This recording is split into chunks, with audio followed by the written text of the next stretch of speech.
All right, good evening, everybody, and welcome back to the book Bible study. Of course, we're in 1 Samuel, and we are finishing up the book of 1 Samuel. Tonight, it's really exciting, chapter 31. If any of you didn't get to watch, I think I started in here, at chapter 23. If any of you guys ever want to go back, I do have all of 1 Samuel, the early chapters, if you ever want to go back and review on the Trimmed and Burning channel. So I do have every chapter going through. There's a lot that's happened in the book of 1 Samuel. It starts out on a very different note than it ends, right? If you guys remember from your Bibles that this all started out, with Hannah and her prayer, and we see the birth of Samuel, and it's Eli and Samuel. It starts out there, but you can see how the story is now kind of taken a turn, and now we're more focused on the kingdom. There we go. And of course, like I said, we're in 1 Samuel, which runs right into 2 Samuel here. And of course, they continue on pretty nicely because it used to be one scroll, as we found at the Dead Sea Scrolls back in the 40s. That we do know for sure this was one scroll in the past, but it's a nice dividing line, of course. So let's just recap where we've been. I just went to 1 Samuel 26. Like I said, the whole book's an entire narrative, and you can go back and watch those whenever you'd like.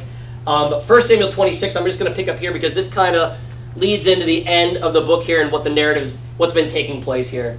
So Saul, remember, pursued David. I have again in this slide because this wasn't the first time. Saul kept pursuing David, then he backed off and said he wouldn't do it, and then he pursued him again.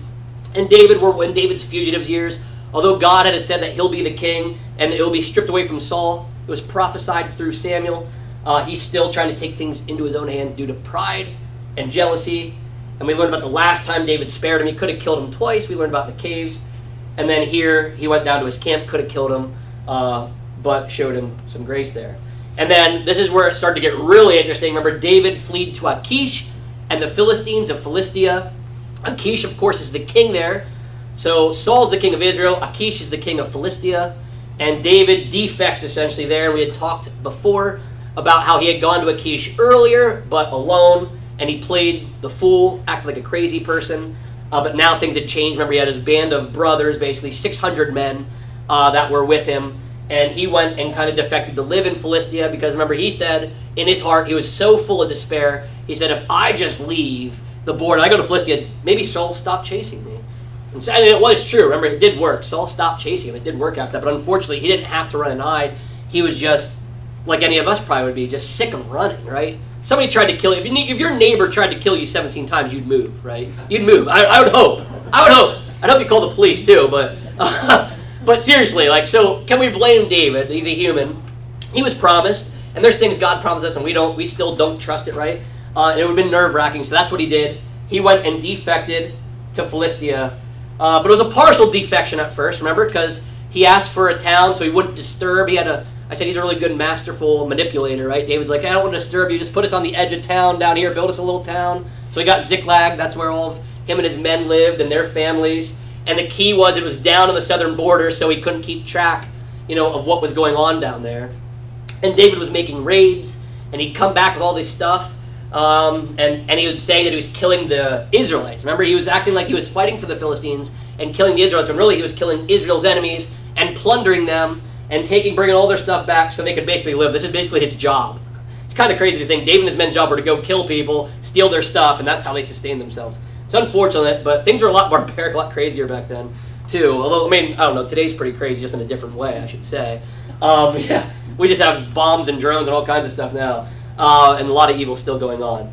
But he did that, so you're like, okay, maybe David's still a good guy. He's just kind of taking the low road and hiding out in Philistia, but still taking care of his people, still taking care of Israel. He's just kind of being manipulative, and he is killing women and children probably, and that's pretty evil, right? And he was killing them so they couldn't go back to Achish and tell him the truth of what was really happening, right? Because God forbid they find out that David was actually fighting for Israel in Philistia, That wouldn't have worked out so well, right? And then here's that map of everything that had been going on. He had been running in the wilderness there on the east side there of Israel, right by the Dead Sea. That's where the caves were at. And Ziklag's more down to the southwest there because that's where Philistia is. That's where the Philistines are at, and that's where all that took place. And then we learned that Saul was afraid of the Philistine army. The Philistine army was attacking. And I'll go to show a map again. The problem was they were attacking all the way up north into Israel. So it wasn't like they were attacking on the border. This would be like if Mexico was trying to fight us in Washington or Montana instead of fighting us down in Arizona or Texas where we'd be right on the border. So they're really making a push. They're invading, right? And Saul is fearful. Why was Saul fearful? Well, that's because he hadn't heard from God, and God wasn't answering him anymore, and he was freaked out because that's how he figured out what to do. At least he thought this time, because he's not really godly. He wasn't very godly often. He started out okay, and then really went downhill towards the end of his life, not following God's way, and always trying to find a way of explaining away his sin was kind of Saul's habit. But here he's fearful, like any of us probably would be. An invading army is coming into our country. Like, could you imagine being the president of the United States and saying, hey, there's a whole army up north in your country? So he got really freaked out. And remember, he had kicked out all the necromancers, all the mediums, the witches, the what witchcraft, whatever you want to call it, who could summon up spirits, do seances. These people are around today, by the way. This is not made up. It does happen. There are people that pretend to be witches and just doing it like in a joke, but there are people that can still do some weird things that the Bible forbids for a reason. It would be in the Bible if it didn't need to be forbidden. And Saul did the good thing, the godly thing, quote unquote, at first, and said, hey, let's get all them out of our land. But the only reason we get that point is because we find out he breaks it like a couple verses later. And he was in Endor. Remember, they were up north anyway. And he says, hey, I need some kind of sorcery, basically. I need to see somebody who can summon up a spirit because God's not answering.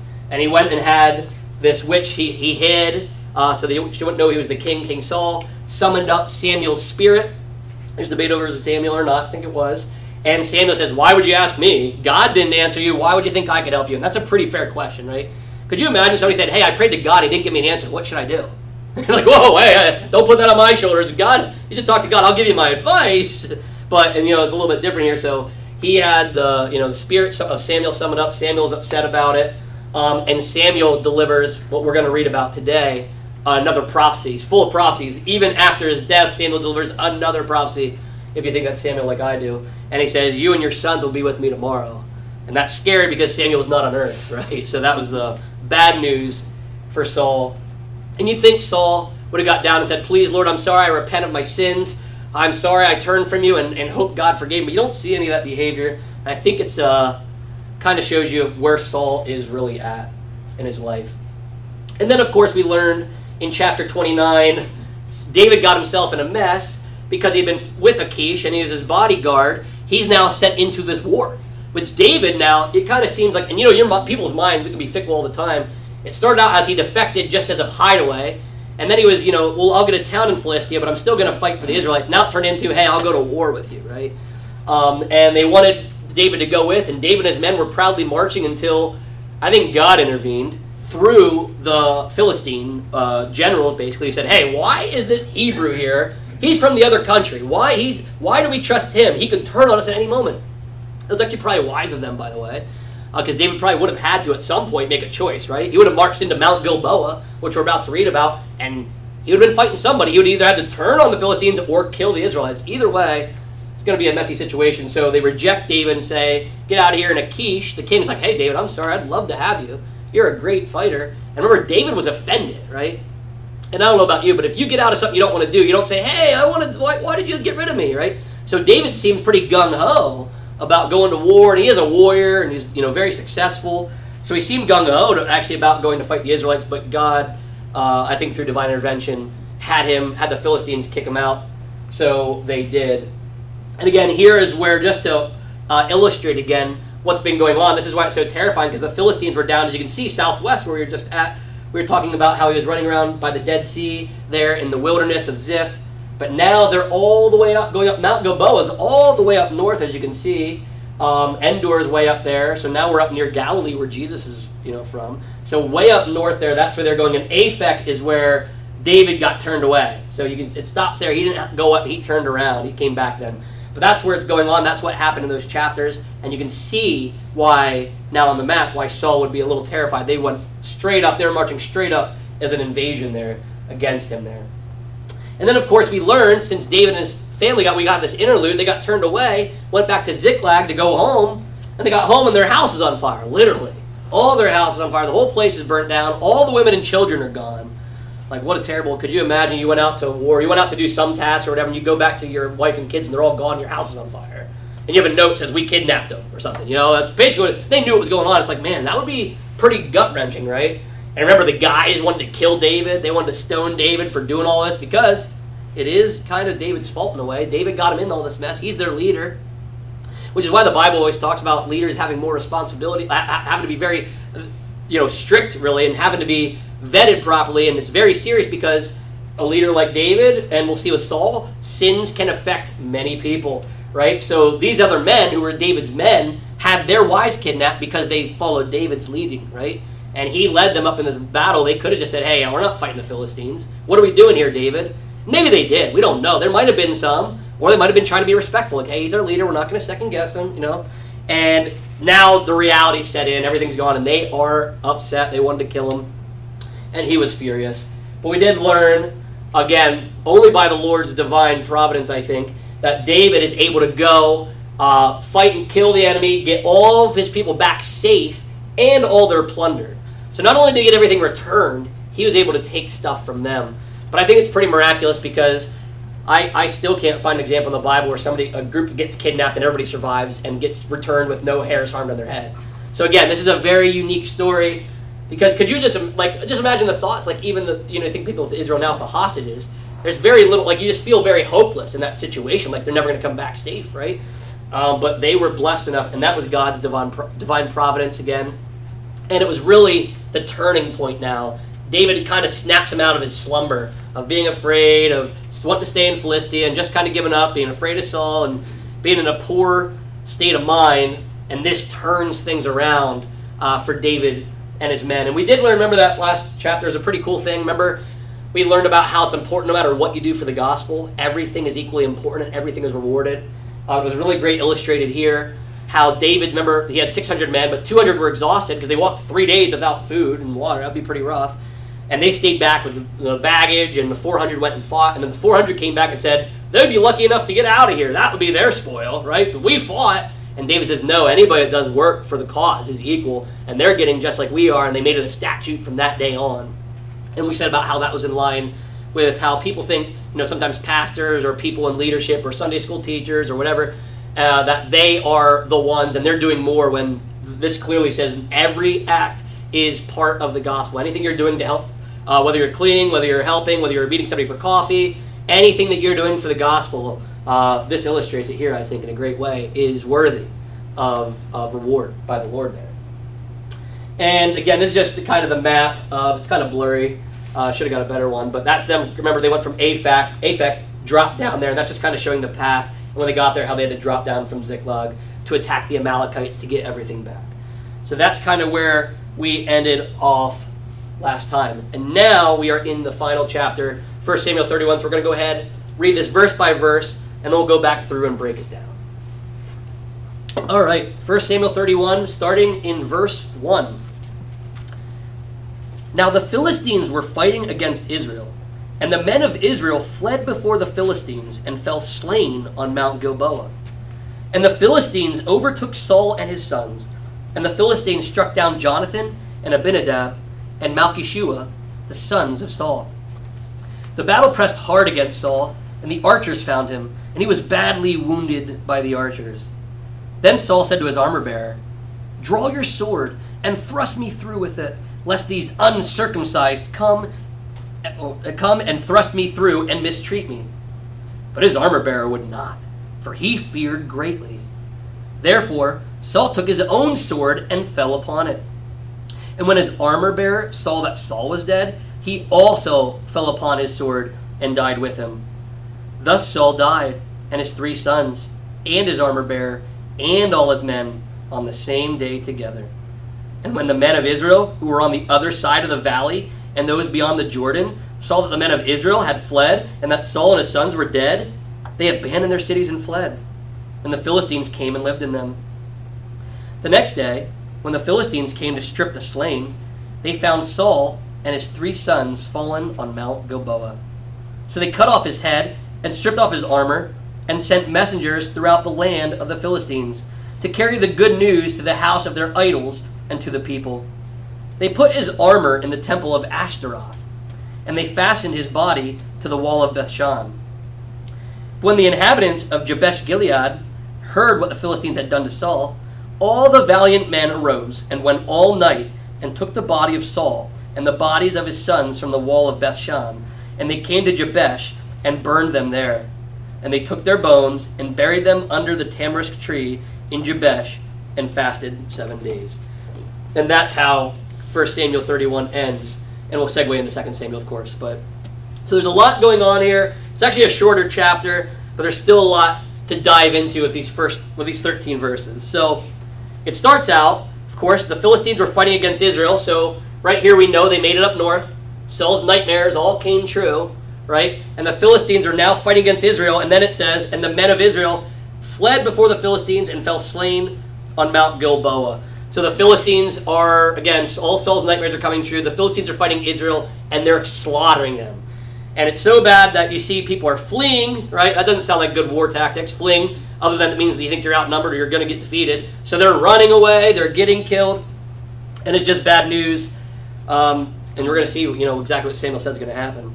It says, and the Philistines overtook Saul and his sons, and the Philistines struck down Jonathan and Abinadab and Malchishua, the sons of Saul. Now this is sad again. This is people debate this. I thought the Bible said you don't pay for the sins of your father. Well, directly, eternally, you will not get punished. That does not go on your record of sins per se. However, I've been talking about this, and the Bible's pretty evident. Your sins can still physically affect people on this earth. When the Bible says that, it means you're not spiritually, you're not tagged with that sin. However, how we've been talking. Best example is women who, drink alcohol or whatever, and their babies can be affected with fetal alcohol syndrome, even though the kid had nothing to do with it, right? And they're not going to pay for that sin, when they get to talk to God, but they are affected like that. And this is how Saul's sons were. Jonathan, Abinadab, Malchishua, all three of them die along with Saul. So we see, again, that prophecy was true. Whether it was Samuel or a demon, whoever it was said it, and it ended up being true. It's why I think it might be Samuel. But it came true. And at this point, because they strike him down, the sons died, they were going to be with Samuel, just as predicted. But it's really sad to think that Jonathan, I think Jonathan's like the saddest part of all this. There's a lot of sadness in this, really. It's sad for Saul and what he became after his entire life and the promise he had in the beginning. But it's so sad for Jonathan. Think about what a terrible spot he was in. He was best friends with David, hadn't seen David. His friend had ran away for over a year now. Hadn't seen him, and he was loyal to his dad. And you can see God's, I think, divine providence in all this. Sometimes, man, that's such a terrible mess. And I think it is that Jonathan, Abinadab, and Malchishua died, but there's a lot to it. So if you think about, in your mind, what would have played out if a couple things. What would have played out if God wouldn't have intervened and disrupted the Philistines to kick David out? Well, David would have ended up on Mount Gilboa.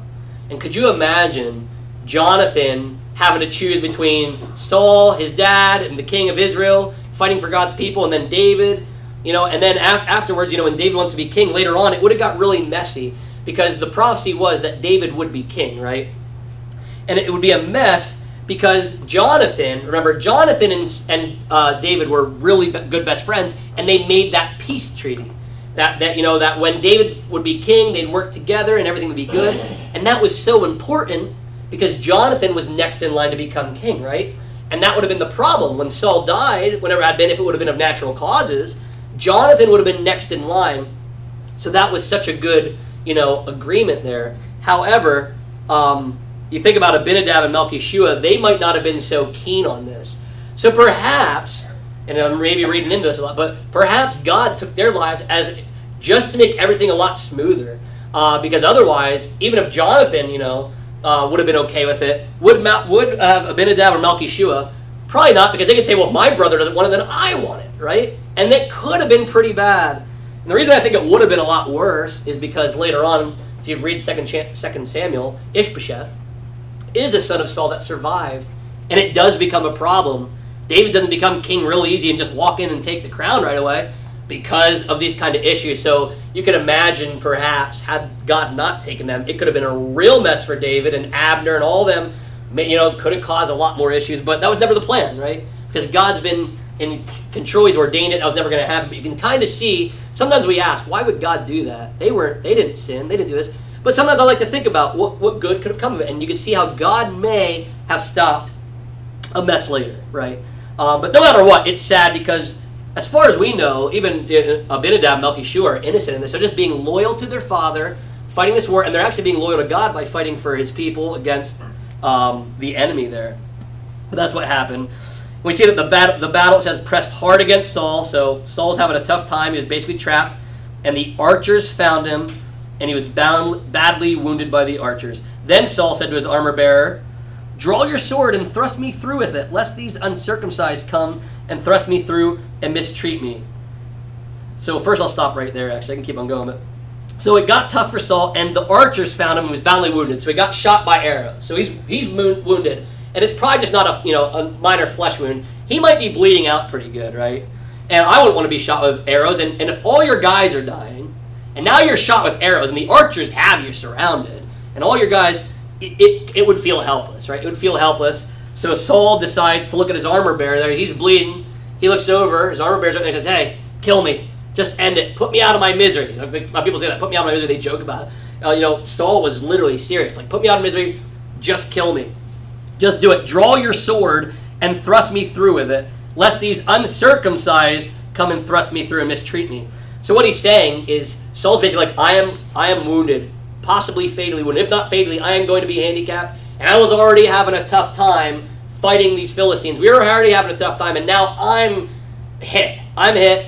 This isn't going to be good. They're going to come. They're going to mistreat me. And what you have to know is back then, and we'll see it, we saw it come to be.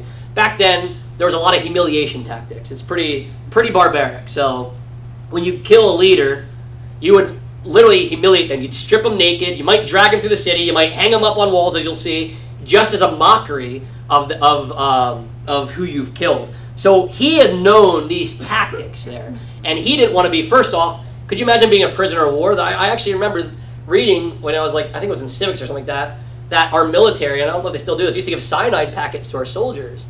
So if you were a prisoner of war and you got caught at any minute, you'd throw the cyanide and kill yourself. So they wouldn't get any information out of you. Two, they wouldn't torture you. Who wants to be tortured? Once you're captured, who knows what your enemy's going to do to you, right? And that's still tactic today. The cyanide packet is still the packet so that you don't have to go through torture, right? And he knows, listen, they're going to catch me. They're probably going to torture me. They might mess with me for a while. They might step on my neck and do all kinds of things, mock me. It's not going to be pleasant. Just do it now. I don't want them to get the satisfaction of any of this, right? And that's what he's saying. He doesn't want to be mistreated. He says, they're going to kill me if you don't. But I love what it says here. But his armor bearer would not, for he feared greatly. So you see here, just by that sentence there, you kind of miss this. He didn't stop here. But he wouldn't kill Saul. Why do you think he's looking at his boss there, bleeding out to death, knows the Philistines are coming in, all the other guys are fleeing, and he's like, kill me before they're going to mistreat, they're going to mock me, dude, kill me. And he doesn't do it, he's afraid. Does anybody have any thoughts of why he might be afraid right now? Any thoughts? And if you're online, we have some online, you can chime in too if you'd like. Anybody? All right, so it's actually, if you read 2 Samuel 1, which we'll get to at some point, right? There's a guy that wasn't afraid to kill. So to kill God's anointed, you were supposed to respect God as God will kill his king when God says he'll kill his king. So this guy's like, I'm not touching you, Saul. I know you're going to die. I'll let God do it. If you're going to die here, I'll let him do it. And he might even send a prayer. I hope they don't torture you, but I'm not touching you, right? So it actually shows here that the armor bearer was actually very respectful of Yahweh. He was very respectful of the God of Israel and said, God is sovereign. I am not going to play God. I'm not killing you, especially because I'm from your country, especially I'm your armor bearer. This will look really bad.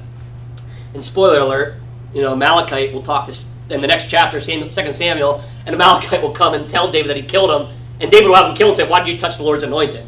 So if you read the next chapter, it would be more telling here, as reflective as, I know why he's terrified, because you don't touch the king. If God says he's king, you don't touch him, God will remove him. And you saw this with David, right? David was just like the armor bearer. Why didn't David kill him in the case of En-Gedi? Why didn't he kill him when he went down to the camp when they could have just spiked him like JL with a tent peg right through his head with a spear? Because you don't touch the Lord's anointed. And David was probably the one guy that probably said, you know what? Maybe this is how God's going to do it. I'm going to kill him, and I'm going to be the king. It makes sense. I'll do it. And even then, that would have been sinful because that's not how God had planned it. And we'll come to see, David never had to kill Saul. The Lord does it in his own way here. Right? So you can see here that actually Saul's armor bearer is actually probably more godly than Saul. Because again, think about this. Now I know you'd be in panic too. If I'd be stabbed by a bunch of arrows, I'd probably not be thinking straight. Okay? So I got to give Saul a little bit of slack. But you go back to the medium. He goes to the witch of Endor. He's talking to a spirit. Says Samuel comes out. Says, hey, you're going to die. You and your sons are all going to die. and he doesn't ever repent of his sins. It's like, could you imagine, like, if you knew you're going to die, like, Lord, forgive me, and especially when you know all this chaos, you never see the repentance from Saul. You never see him apologize. You never even see him mention God at all. He never goes to God in prayer or anything.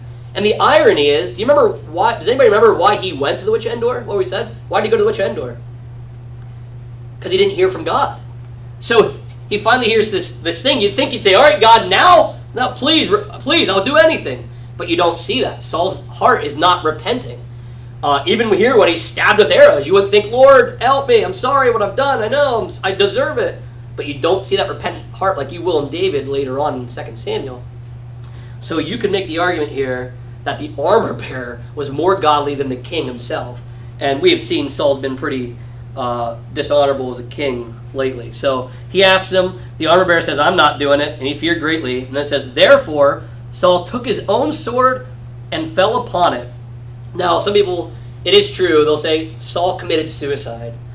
But some people will say he didn't commit suicide like the way, if you just, that would be a headline, right? If I wrote for the newspaper and say Saul commits suicide, they'd be go, no, did he hang himself or what? It's like, no, he was already dying and he's just ending it faster, right? So it's suicide by definition, but it's not like, hey, I'm going to kill myself now. There was some mortal wound, a fatal wound that was happening to him that he was probably going to die. What he was trying to do is speed up the process. Still suicide. Still a sin, by the way, because guess what? Saul killed the Lord's anointed.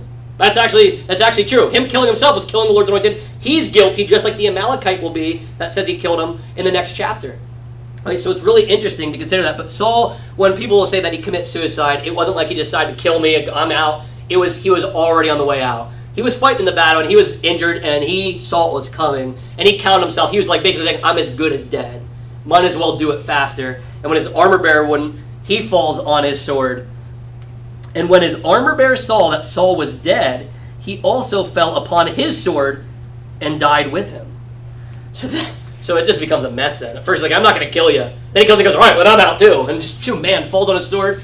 It's kind of a crazy thought. But he thought, well, I'm hopeless. And, God forbid, he's probably saying, I get back there and they're going to think, I killed Saul or I'm going to get captured anyway. He probably wasn't even thinking going back to talk to anybody. He knew he was going to be a goner, right? And if the king's given up, I might as well give up, right? So now he's taking him with him, and the armor bearer, that would be suicide in a way, because he wasn't mortally wounded, although, again, he might have counted himself as good as dead. And he fell upon his sword. And it's really interesting. I might come back to that if I have some time later, talk more about that then. But continuing on, it says, thus Saul died, and his 3 sons, and his armor bearer, and all his men on the same day together. That's a rough sentence right there. Saul died, his 3 sons died, his armor bearer, and all the people of Israel on the same day together. So it was a bloody day. And on the same day together, that language is really important again. It was the day after he talked to Samuel's spirit, or so-called spirit, and it came to be. So this is, again, signaling this all came to fruition. And not only were his sons in him with Samuel, so were all the other Israelite men. It's actually even worse. And you only got a piece of the prophecy. Samuel maybe could have said, yeah, and you and your sons and all your men and your armor bearer too. But he didn't. It was more focused on, the reason that he got that particular part of the prophecy is because it was focused on the kingdom and the family and how that was all going to play out. And it says, and when the men, I didn't get on my slides here. And when the men of Israel who were on the other side of the valley and those beyond the Jordan saw that the men of Israel had fled and that Saul and his sons were dead, they abandoned their cities and fled. And the Philistines came and lived in them. So you have to understand, if you remember all the way back to your days of the books of Moses, when Manasseh, Gad, when the 3 tribes, 2 and the half tribes, they stayed on the Jordan. They went and fought till they got the promised land, and then they went back over the Jordan. So the Jordan River actually splits Israel. There were some people from Israel living on the other side of the river, right? So the battle's happening in Mount Gilboa on the west side. They're on the east side of the Jordan. However, they see what's taking place. They hear the king's dead. They see everybody else running.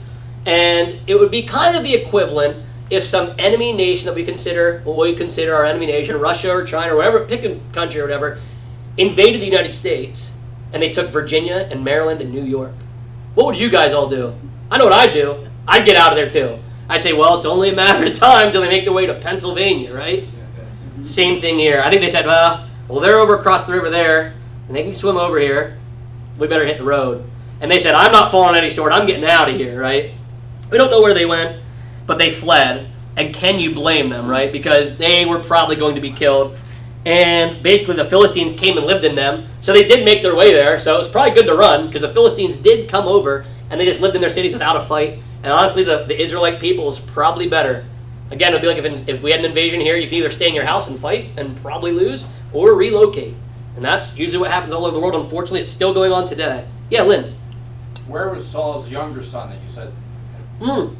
Ishbosheth. Yeah, where was he? So we're not notified of where he's at. That's a great question. Because if you read this at first, until you get to 2 Samuel, you say, uh-oh, all of his sons are dead. Because we don't really hear about Ishbosheth. So we're never really told where he was at. And this is actually a common theme in the Bible. The remnant, there's always one. And even in Saul's family, it's the same way. If you remember back, there's a time in Judges, I think it was Abimelech, when he killed all of, was it Gideon's sons? He killed all of his sons so he could be the king. There was still one left and escaped. Here we don't know exactly where, but he must not have gone into battle. And it's a good question. Was he maybe not a man of valor yet? Like, you had to be a certain age to fight. He might have been, an older teenager. Because we do know what King Josiah takes over like 8 or 10. He's a really young kid. So, it doesn't matter how old you are. Perhaps he wasn't at the age to fight. So maybe he was back home. Wasn't he handicapped? That's Mephibosheth. Yeah, Mephibosheth. They all the names sound the same though. Yeah, Mephibosheth gets handicapped when he gets dropped later on in the story. Yeah, that would be later on. Yeah, okay. Yep. But they sound the same, all the same. And sometimes it's tricky. Sometimes they have the same exact name in the Bible, which makes it even trickier. How many Josephs there are, right? So it gets wild. But yeah, Ishbosheth, we don't know how old he was, and that's a really great question. We're not sure. We're not notified. He'll come on the scene, obviously, I think it's chapter 2 maybe, when we start to hear his name into like chapter 4. And he'll cause all kinds of issues for David. That's a really good pattern to notice, is that in the Bible there's always a remnant. Even Elijah, if you remember, he felt like he was alone. And God's like, oh, no, I got hundreds of you still. They're still around. Even in the end, Israel, in the end times, there will be a remnant. There's not a lot of God people, but there will be a remnant. So even Saul here was kept a remnant. And maybe that's because, it's technically the anointed. Maybe God was allowing the remnant to continue the pattern. But yeah, we don't know exactly. That's a great question. We don't know exactly where he would have been located there. So continues on here then in the last couple verses, and I put another picture. I actually had one earlier, and I was like, it might be too graphic, so I gave you a less graphic picture of what we're about to read, but still as good as I can do. There's not a lot of easy ones, unless I did AI generation art, and I didn't have time for that. So, all right, verse number 8 says, the next day, when the Philistines came to strip the slain, they found Saul and his 3 sons fallen on Mount Gilboa. So they cut off his head and stripped off his armor and sent messengers throughout the land of the Philistines to carry the good news to the house of their idols and to the people. So, what had happened here is the battle is done, people are dead, and they go and they're going to go sweep the bodies. It happens in wars all the time. Unfortunately, Gettysburg happened, where people come and they'll pick up and see what they have. They'll take boots, their clothes, or whatever. And usually what will happen is say Saul died, Israel, some of the men from the army would have went and got the dignitaries, like the kings. They would have got his body, maybe Jonathan's body, and they would have got it out of there. But because there was nobody, they all fled. There was nobody there to go back and get their bodies. So they laid there, and you can kind of see all Saul's nightmares came true again, because they did humiliate him. It says, they found them dead on Mount Gilboa as they were going through the battlefields. They find King Saul and his sons, and what does it say? They cut off his head and stripped off his armor and sent messengers through the land of the Philistines. So they take his armor off, but they cut off his head. And what's really interesting is, do you remember how David killed Goliath and he cut his head off? So it was like a head for a head. And I'd imagine, maybe not, this might have been in the Philistines. They were going to do it anyway, but it's kind of like, you want to cut off our guy's head, we're cutting off your guy's head. So they literally decapitate him after he's dead, which again, why? Other than to humiliate and get people riled up, right? And they took off his armor. And the worst part, I hate what it says, but I know what it says, to carry the good news. To them it was good news. I just don't like that, because good news means the gospel. There's way better news than this, right? And they have it all mixed up. Their good news is all mixed up. But they have this good news. Why? Because they're going to take it back to the house of their idol and to the people. And that's what you did back in the day. You carried the plunder back to the temple of your god or gods.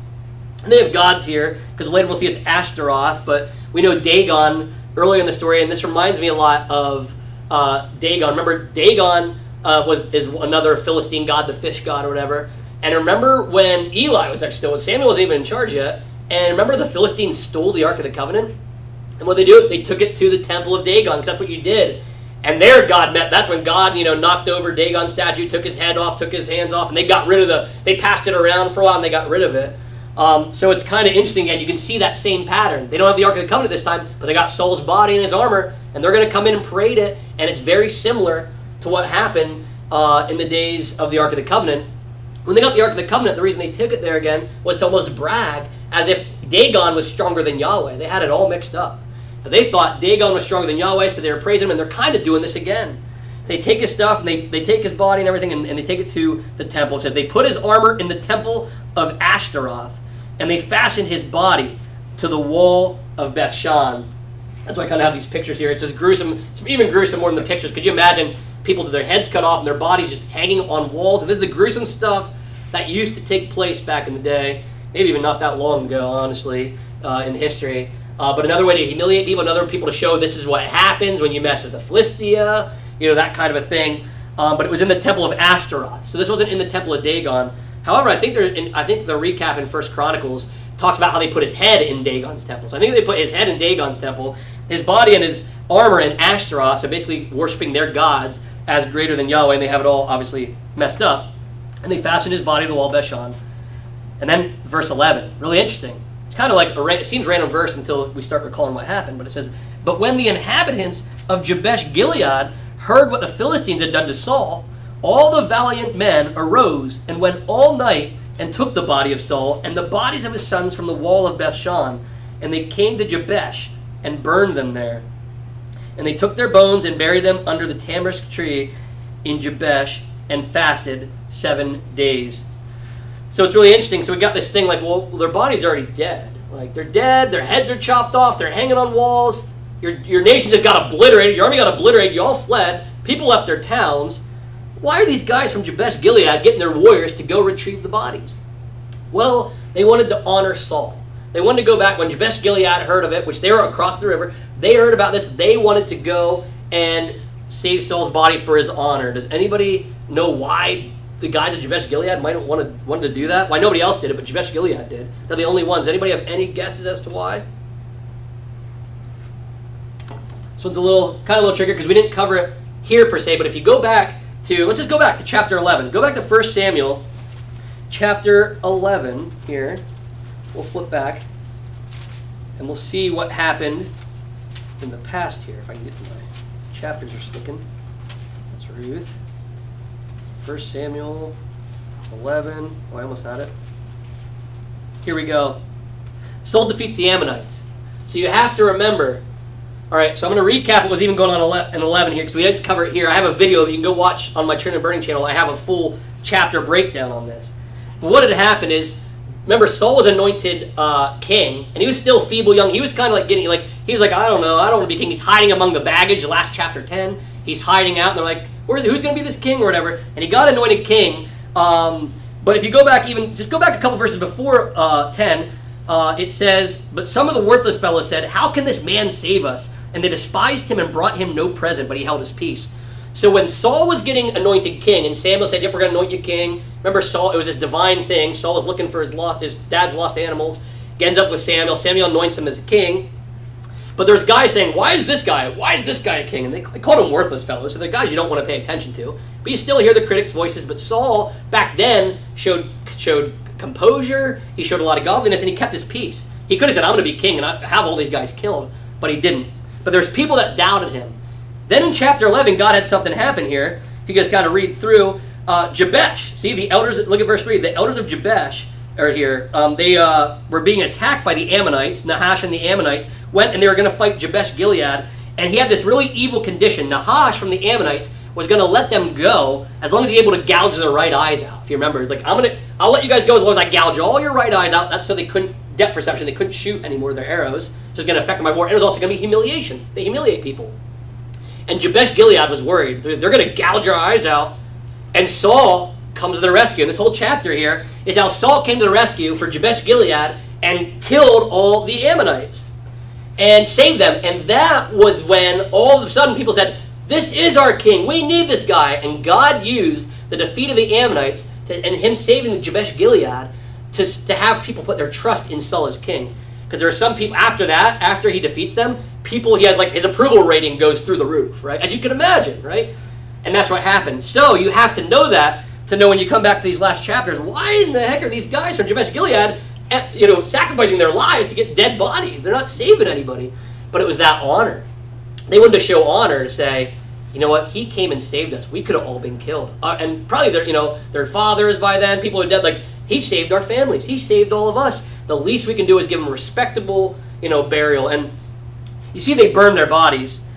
That wasn't the normal. That wasn't the normal thing per se.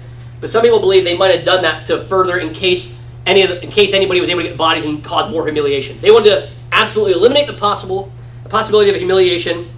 And then they went and they took the bones and buried them under a tamarisk tree in Jabesh and fasted 7 days so people couldn't get the thing. And that's another pattern. It's really interesting where people are burying things. Actually, it's funny how God works. This morning we had a story about Jacob and they're burying things under the gods under the tree. Different one, terebinth instead of a tamarisk. But you can see that pattern of burying things under a tree. So you can follow all these biblical patterns. They're all throughout here. But that's why that happened there. That Jabesh Gilead, they went in there to honor Saul because in Saul's beginning, that was the first war he won. And that's why people wanted him to be king. So it's kind of a nice little loose end tie up there with all that. Now, the one thing I know we got through this, and I wanted to go back to, the armor bearer, verses 4 and 5. Let's go back and read verses 4 and 5 again. It says, Then Saul said to his armor bearer, Draw your sword and thrust me through with it, lest these uncircumcised come and thrust me through and mistreat me. But his armor bearer would not, for he feared greatly. Therefore Saul took his own sword and fell upon it. And we'll keep on going here. And when his armor bearer saw that Saul was dead, he also fell upon his sword and died with him. So this is debated. This is going to be debated. And even in 2 Samuel, you're going to hear a different story. Where, does anybody remember what happens in this? What happens with David, how David hears about it? Anyone remember? Anybody want to guess?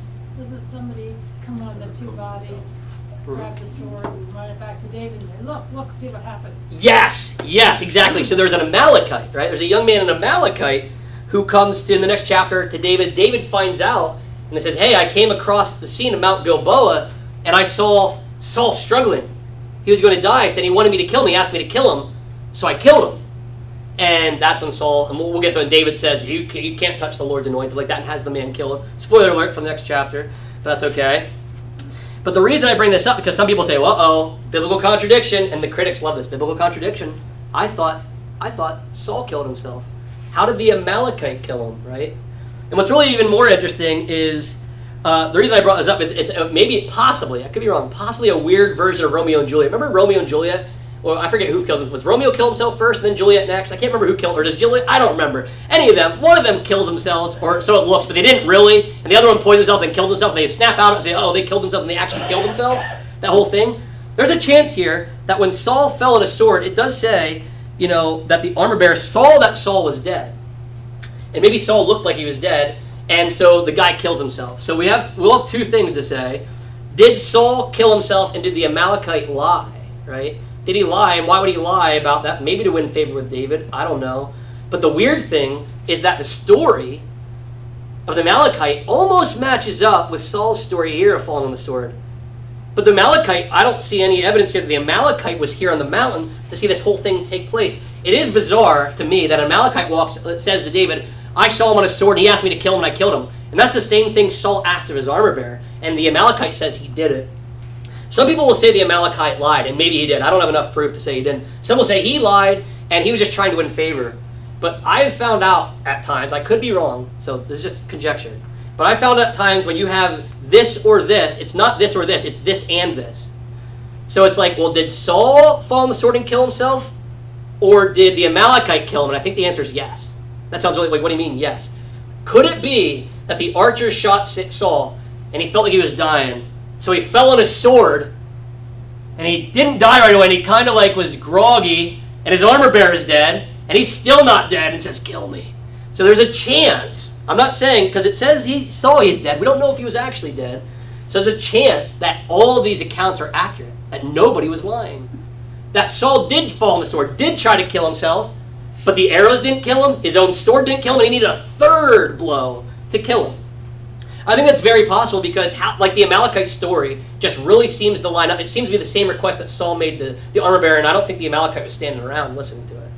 But it could be that he lied and just made up a really elaborate lie. That is also possible that he wanted to. That's the other story, is that he lied and he wanted to take the side of David to maybe win favor, and that is possible. But I think sometimes in the Bible there aren't as much contradictions as it looks like. It's just deeper, and that's actually the ancient rabbis from back when they would do the midrash and all that kind of stuff believed that when you saw contradictions, that you should camp out there because there's a deeper answer, and it's never a contradiction. And I found that so far. I haven't answered all the contradictions of the Bible, obviously, but I have found out over time there's things I used to be thinking were contradictions and found out they can both be equally true at the same time. And that would actually happen in the prophets. I think it's Josephus writes about a little bit. I forget, it was Jeremiah and maybe, I can't remember, it was Ezekiel or something like that. The king wanted to have them killed because they had two different stories, but they were both right. And they had the different part of the story, and I always make the joke, it's kind of like an elephant. Like an elephant, is rough, it has rough, they're rough. No, they're really sharp, but it depends. Are you touching the tusk? Are you touching the skin? Are you touching the foot? You're all right? And you can argue about, all these things, and things can be multiply correct at once. And I think that's possible.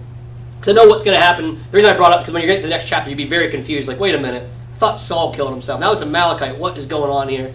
And people debate. There's people on both sides. Some people say, no, the Amalekite lied. There's no way it said he died there. And I'm taking the side. Again, it doesn't matter, by the way. But maybe it would both happen. Maybe he fell on the sword, didn't die right away, and needed even third, because he got hit with arrows before that even. And maybe he just didn't fall in the right spot of his sword. I don't know. Or maybe the Amalekite lied. And Jesus will tell us when we get to heaven. But maybe. Maybe we probably won't even care about this story by then. There'll be a lot of other cool things. But I do have a lot of questions when I get there. But. So that's 1 Samuel. That's the end of 1 Samuel. Does anybody have any questions or thoughts on chapter 31 or anything else that happened in 1 Samuel? Anybody else? Yeah, Beard. So who chronicled this story if the armor bearer and everyone died? The Spirit of the Lord.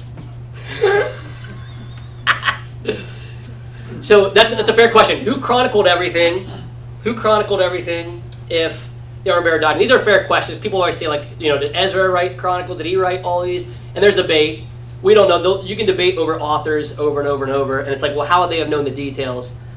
But we'll start to get really deep in the weeds if we start asking these questions, because we'll say, how does Moses know what happened on day number 3? Who was the witness there, right? So I have to take it as if Moses was able to write an accurate account of creation and no human existed, that the Spirit of the Lord, even if you're there, because I think about this sometimes. Sometimes I read that, like when they're having discussions, the conversations of who said what, and then he said this, and then he said that. Like when we write stories, like if I had to write a recap of what happened this morning, I could write he said this, he said that, but it's probably my own words, and I'm trying to kind of encapsulate what they said with probably my own words, because I don't have their words. However, I think the Bible is the one time it's the Spirit of the Lord. He will give the writer every exact detail that happened because the Spirit of the Lord was there for him. But that is a very fair question. A lot of people will say that. Even they say, wait, I thought this is the books of Moses, and how did Moses wrote that he died and God buried him? Right? Do you ever think about that? Wait, I thought he wrote the books of Moses, but he dies at the end and God buries him. How did he write that, right? There's these things you have to logistically, wait a minute, but I think God takes care of it. That's a fair question. You're going to get these questions a lot from people, and it's good to think about. So whether it was passed down, however, a Spirit of the Lord can preserve every detail. And I do think this is the one time where all the conversations, the words that were said are identical to what were said historically. But try to do that in your own life. Try to have a conversation. Try to go to a family event or something like that, and then write the next day about who said what in the conversations people had. You're making it up. You're making it all up, and you're saying, well, I remember they talked about this and talked about that. And you might be accurate on what the conversation was about, but you're not going to have their exact words. But I think this is the one time that every word that was said here was identical because the Spirit of God wrote it. That's a really great question, though, Beard. And more people will ask that. Any other thoughts or questions? All right.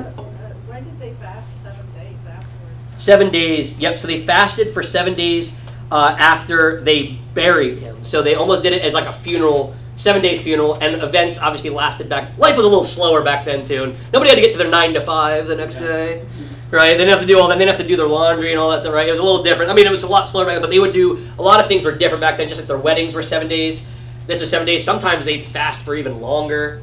I think is it when Jacob's involved or Joseph? It took 40 days to do the embalming, I think, or something like that. So the processes took longer, but they would have fasted 7 days. And could you imagine not eating for 7 days? I know people have done it. I'd be pretty hungry. Yeah, that's a tough one.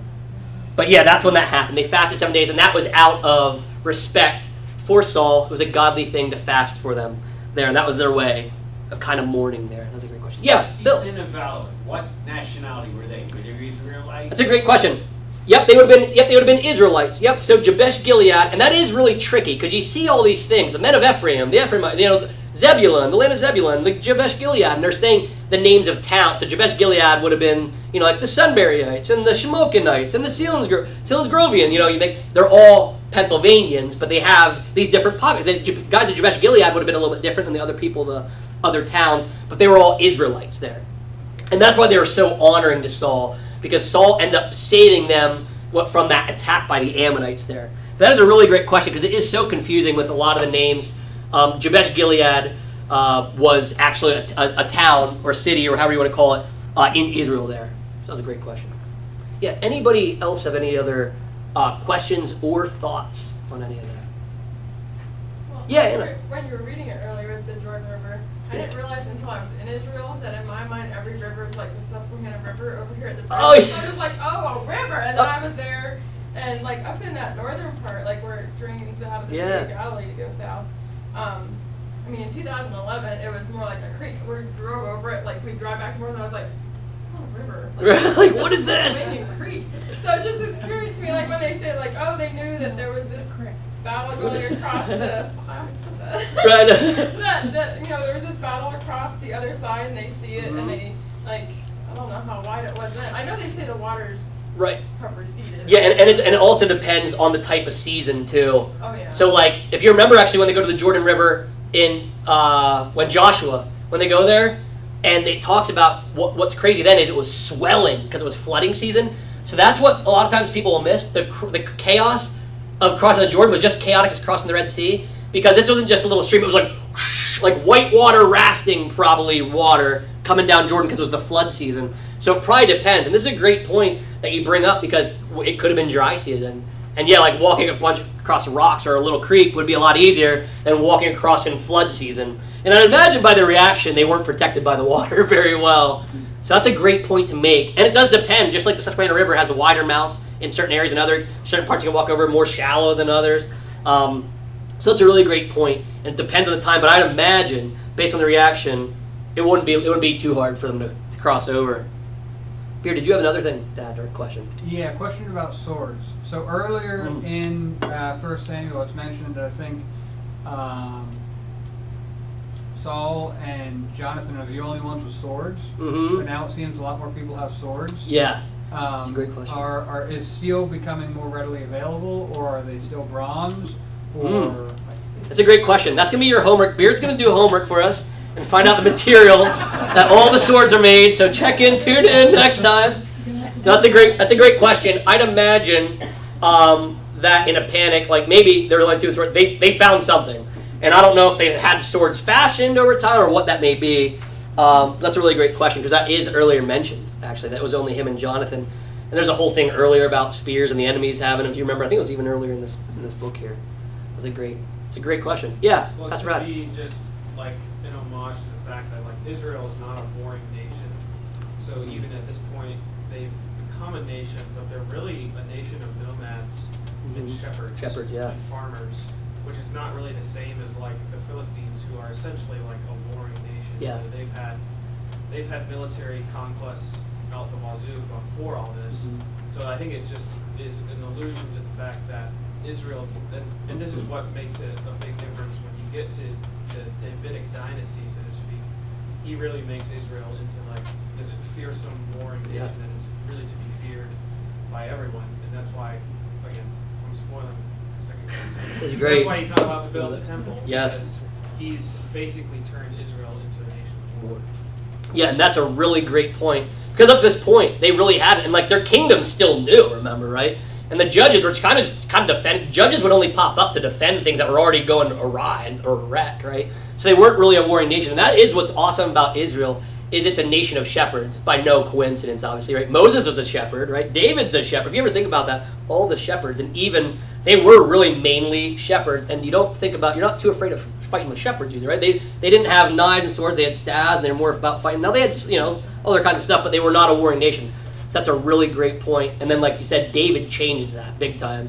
And you can kind of get glimpses of it here. David's the first one that is like a strong warrior and really known for it. Not some, probably why Saul got a little, jealous. Because there never had been a warrior prior to that effect. So that's a really great point. Meanwhile, the Philistines and all the other ones have been raging at war since the beginning of time, before Israel was maybe ever even a nation.